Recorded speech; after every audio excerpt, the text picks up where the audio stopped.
Hello everyone, myself Dr. Bhuvanesh Kumar, Assistant Professor from Department of Prosthodontics, Vinayaka Mission Sankaracharya Dental College, Salem.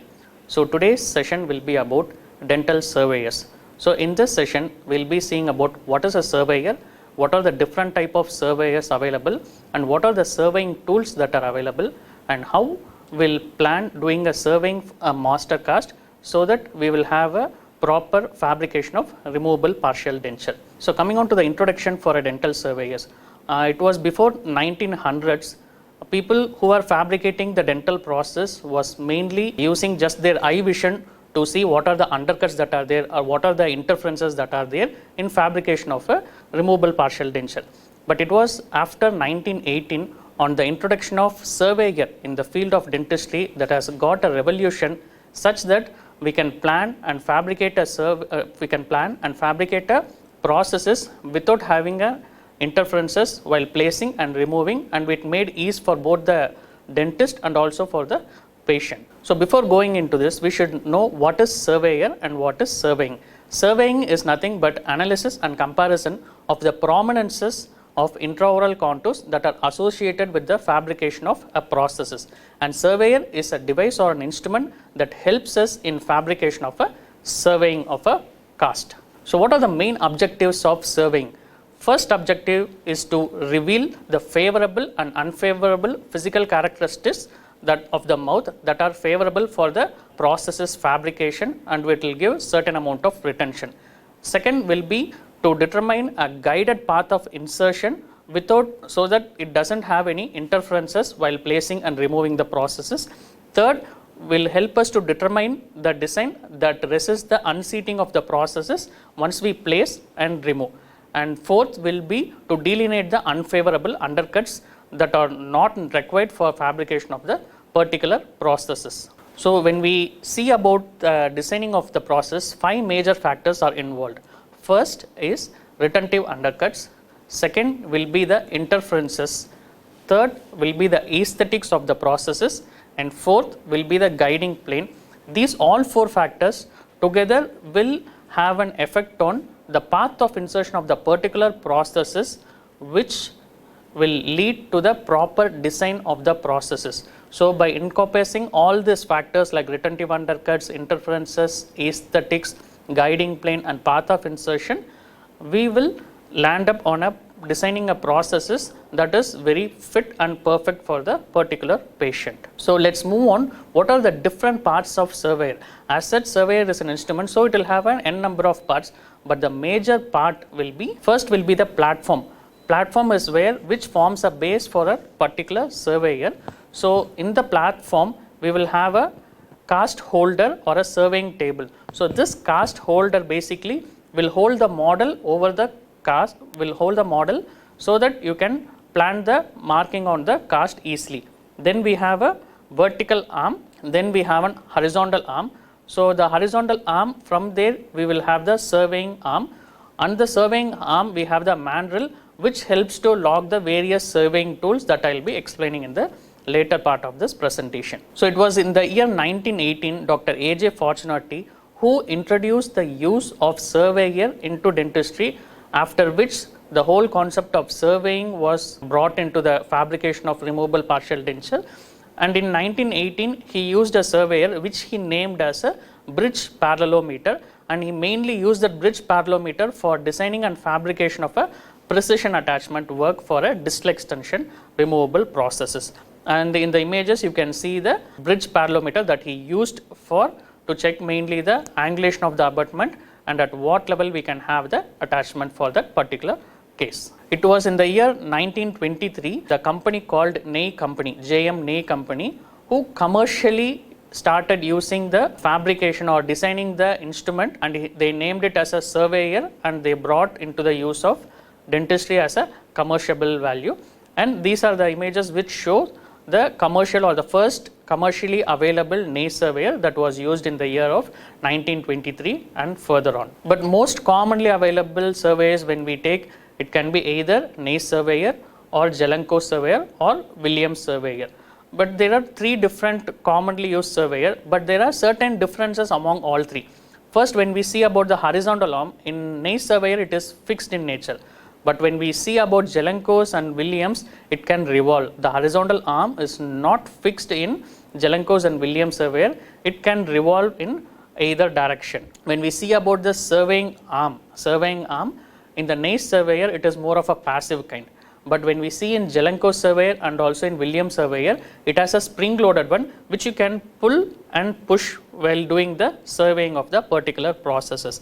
And the surveying arm in case of a NACE surveyor, it is fixed with a locking device, whereas as already stated in Jelenkos and Williams, it is not fixed and it can have a good amount of movement because it is spring loaded one. When we see about the undercut gauge, which is one main surveying tool that we will be using for the designing of the processes, in case of a NACE surveyor, it will be a circular one and also a beaded one, and it will have a 3 different types depending on different undercut gauges that we will be measuring. Whereas in case of your Jelenkos surveyor, there will be a one single undercut gauge, but it will have a fan shaped, it will have a triple fan shaped having 3 different blades, and each blade measuring certain amount of undercuts for that particular tooth where we are planning to check what is the amount of undercut present in that. So when we see about the surveying tools, the main 4 surveying tools that we will be discussing, first will be the analyzing rod, which will be look like a cylindrical rod, and second will be the carbon marker, which will help us to mark around the tooth to check the survey line or to check the height of contour. Next will be the undercut gauge. So after marking with the carbon marker, once we have marked our survey line and we have marked the height of contour, so below the height of contour, what is the amount of undercut is there and how much amount of undercut is there, depending on which we can choose what kind of direct retainer we can plan for that particular processes. So for that, to evaluate the amount of undercut, we have our undercut gauge. Then we have our wax trimmer. So while doing the block out of the particular tooth, with the help of this wax trimmer, we can trim the excess amount of wax that was used for the fabrication of the processes. So the main 4 surveying tools, first will be your analyzing rod, next will be your carbon marker, then will be your undercut gauge, next will be your wax trimmer. So as I mentioned, these are the basic tools. First is your carbon marker, then you have a mandrel.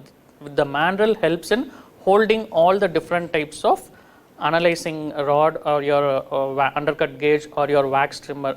This mandrel will help in holding the different types of surveying tool to the surveying arm. So first let's see about what is your analyzing rod. So as I mentioned earlier, your analyzing rod is nothing but a cylindrical rod that is used mainly for the preliminary survey of the cast. So first you will place it around the buccal surface of the teeth, buccal or the distal surface, or where you are planning to check the undercut. First you will place around that, and through the eye itself you will see how much of like a triangular space that is seen beneath the height of contour when we place the analyzing rod. So when we place the analyzing rod and we see beneath here, you can see a triangular gap. So which means we can say this much amount of undercut is there.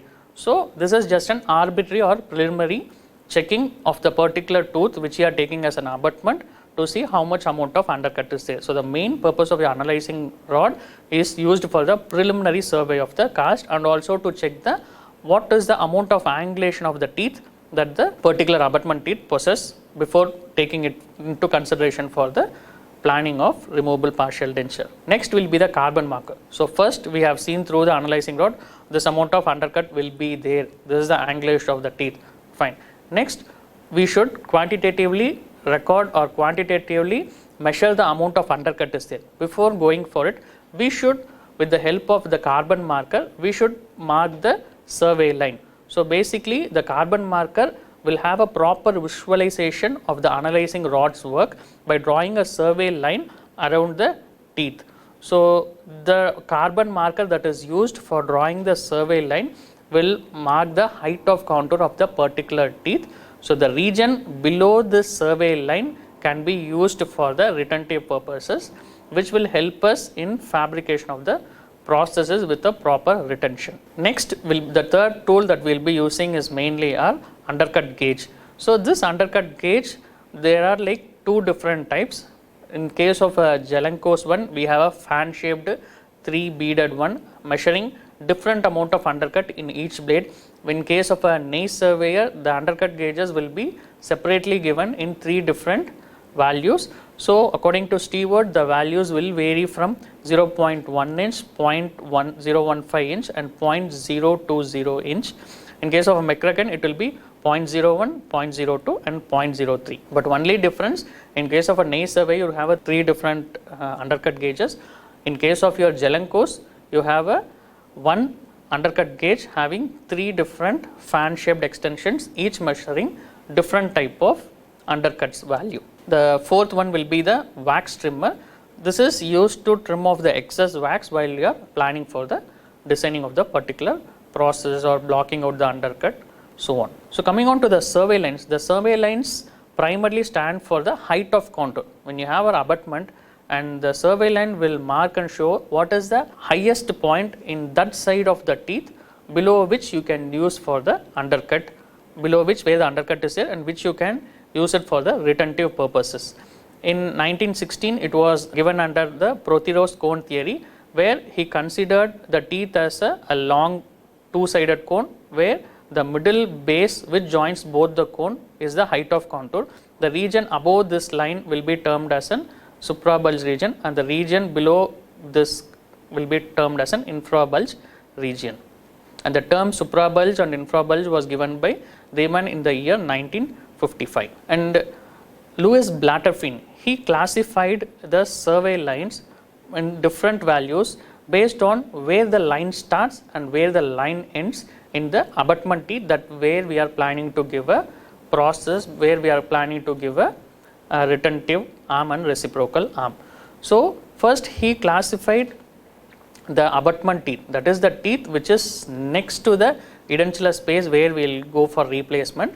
So the teeth next to the edentulous space is termed as abutment teeth in case of your RPD, and in that he divided the teeth into 2 zones. One is called as near zone and one is called as far zone, where the near zone is nothing but the zone of the teeth, one half of the teeth which is near to that of your edentulous region, whereas the zone of the teeth that is next to the near zone, that is the opposite side of the near zone, will be the far zone, which will be towards the other existing natural teeth. So based on this, he classified the survey lines into 4 different. First one is the high survey line. High survey line, where the line starts from the occlusal 1/3 of the teeth of the near zone and ends at the occlusal 1/3 of the far zone. It will be a straight line that extends from the near zone to far zone. In case of a medium survey line, where it starts from the occlusal 1/3 of the near zone and it will end at the middle 1/3 of the far zone. In case of a low survey line, it will be at a very cervical level, where it will start at the cervical 1/3 of the near zone and it will end at the cervical 1/3 of the far zone. Where there is one other type of survey line which differs from all 3 is the diagonal survey line, which starts from the occlusal 1/3 of the near zone, but it will end at the cervical 1/3 of the or the gingival 1/3 of the far zone. So Blatterfin classified the survey lines into 4 different types, where we have high survey line, a medium survey line, a low survey line and a diagonal survey line. And the Blatterfin's classifications was also used on coming to a conclusion of like what kind of direct retainer can be planned for that particular case, and where and all this can be seen, where and all this type of survey lines can be seen on which type of cases. So coming on to the medium survey line. Medium survey line is an ideal survey line or a typical survey line, which generally starts from the middle and it will end at the cervical of the near zone till far zone. When we go on to atypical A type of survey line, it is the diagonal survey line, which starts at the occlusal 1/3 but it will end at the gingival 1/3.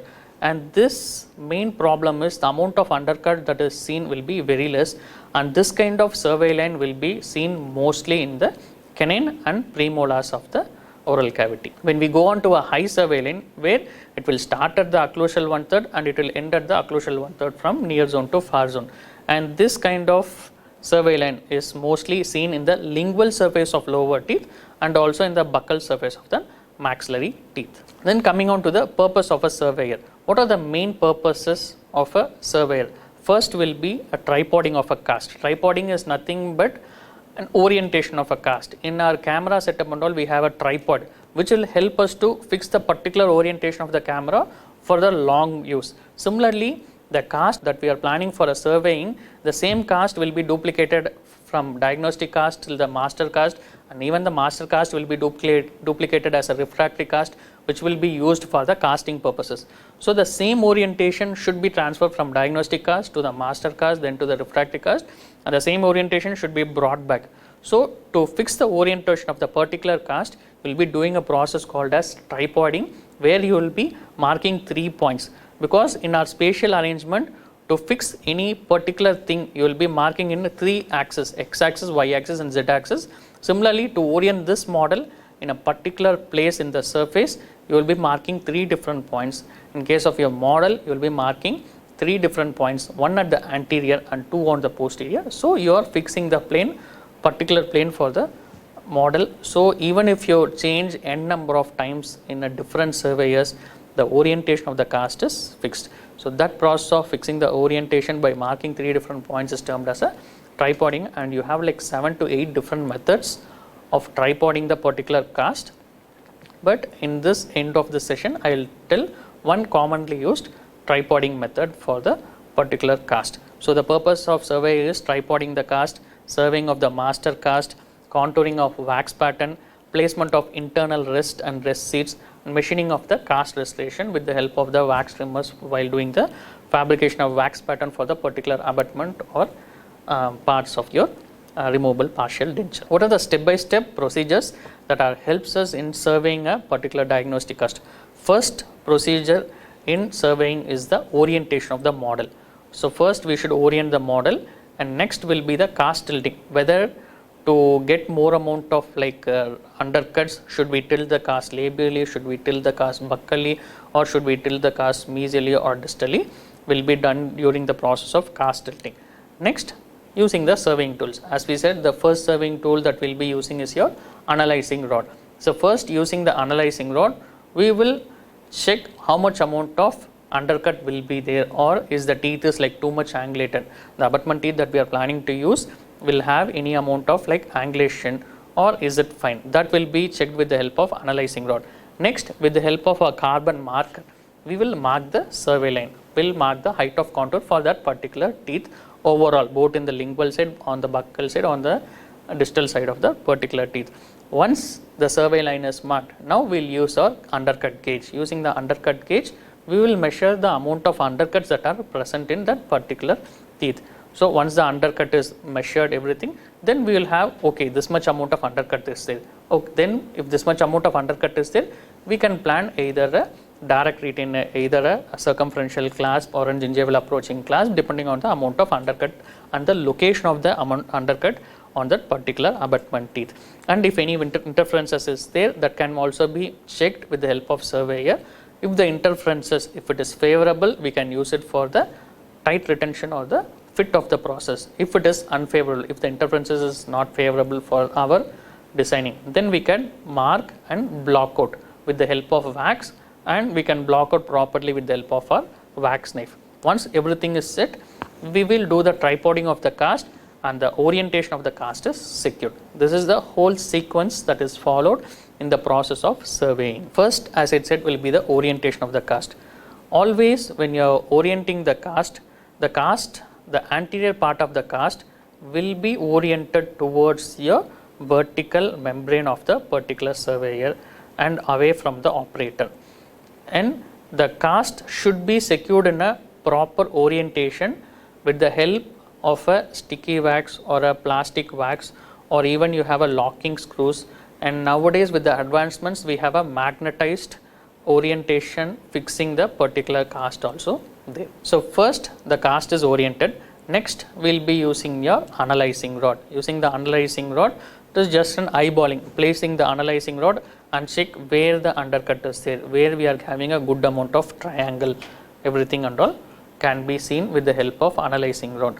So the best while placing the analyzing rod, if you are able to pass a light through the gap, you will have a triangular pattern which will be seen between the analyzing rod and also below the height of contour of the particular teeth. A triangular space will be seen, which will help us to determine, okay, this much of amount of undercut is there, we can proceed for the next step.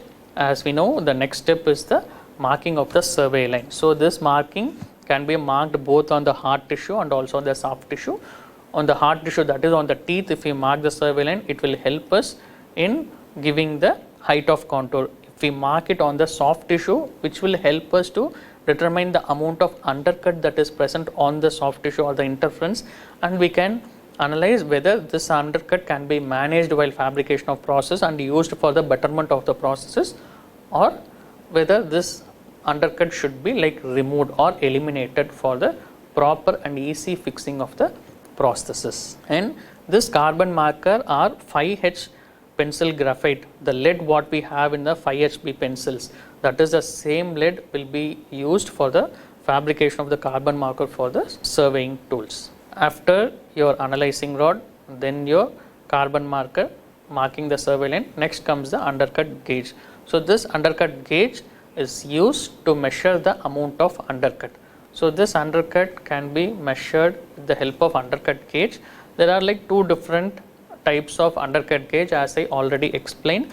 First one will be the type that is given in the NACE surveyor, second one will be seen in the Jelenko surveyor. So when we see in the undercut that is given in the NACE surveyor, as I already said, it will have a 3 different undercut gauge having 0.01 depth, having 0.02 depth, having 0.03 depth. So when you see in all the different circular beaded undercut gauge, you can see the amount of extension is getting increasing when we go from 0.01, from 0.02 to 0.03. This type of undercut is seen in the NACE surveyor.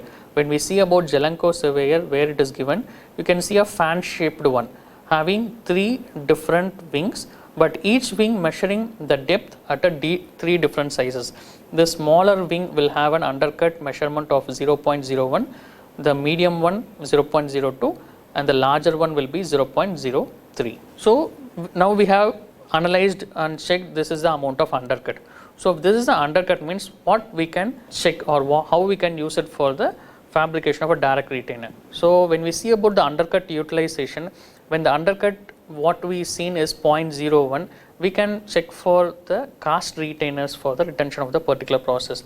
If the undercut is little bit more or medium type of undercut is there, where the undercut is 0.02, then we can use a wrought wire retention for the to gain the retention for that particular process. Since if we use a cast retention, a casted metal for the retention having an undercut of 0.02, the retention will be too tight for the patient to place and remove, and the amount of force once the process is trying to sit over the existing natural teeth will be more, and it will have an invariable impact on the teeth we are taking support.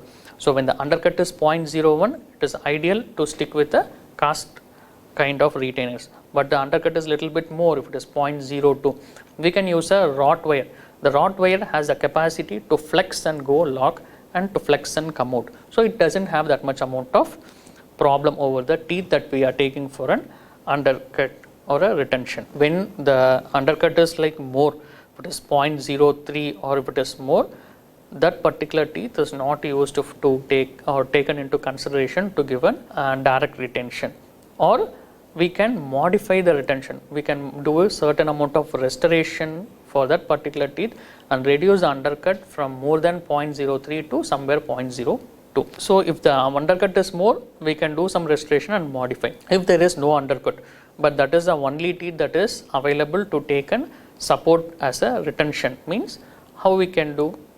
We can still modify that particular tooth by giving a process over the teeth, like giving a gold crowns or giving some retentive restorations or creating an undercut by doing a tooth modification. Certain amount of enameloplasty can be done to gain certain amount of undercut on the particular teeth.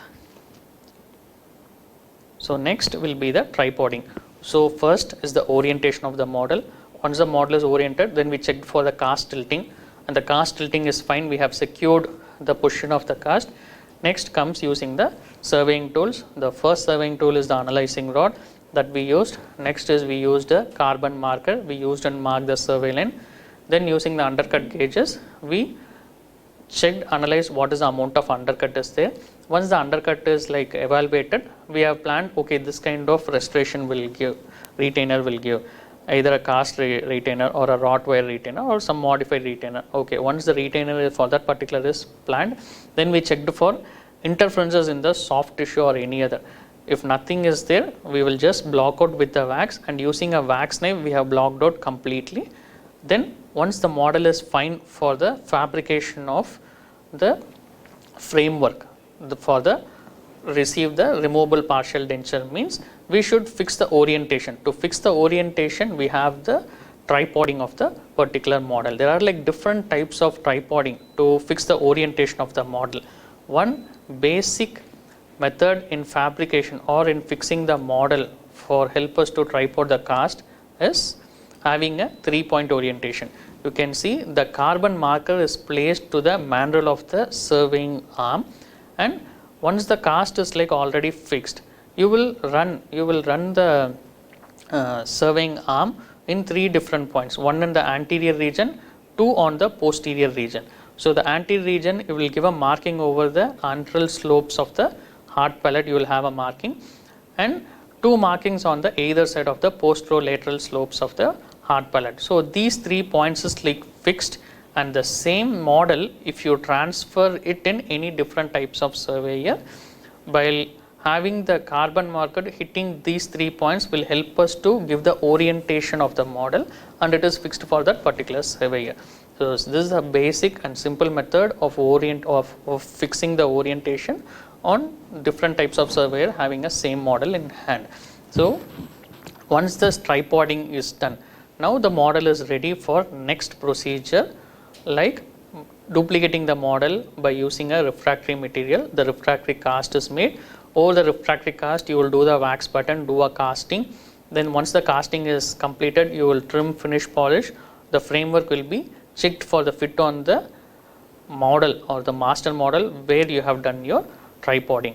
So while following all the necessary steps, of the surveying everything, you can remove or you can eliminate the more amount of chair side time that you will do while fitting the process. If all the steps are followed properly, the process that you make for that particular patient will be of a proper fit, and it will be last for a very long time without having much interferences or without having more amount of impact on the teeth that we take support, and it will be more comfortable for the particular patient. Thank you for kindly and patiently watching my class.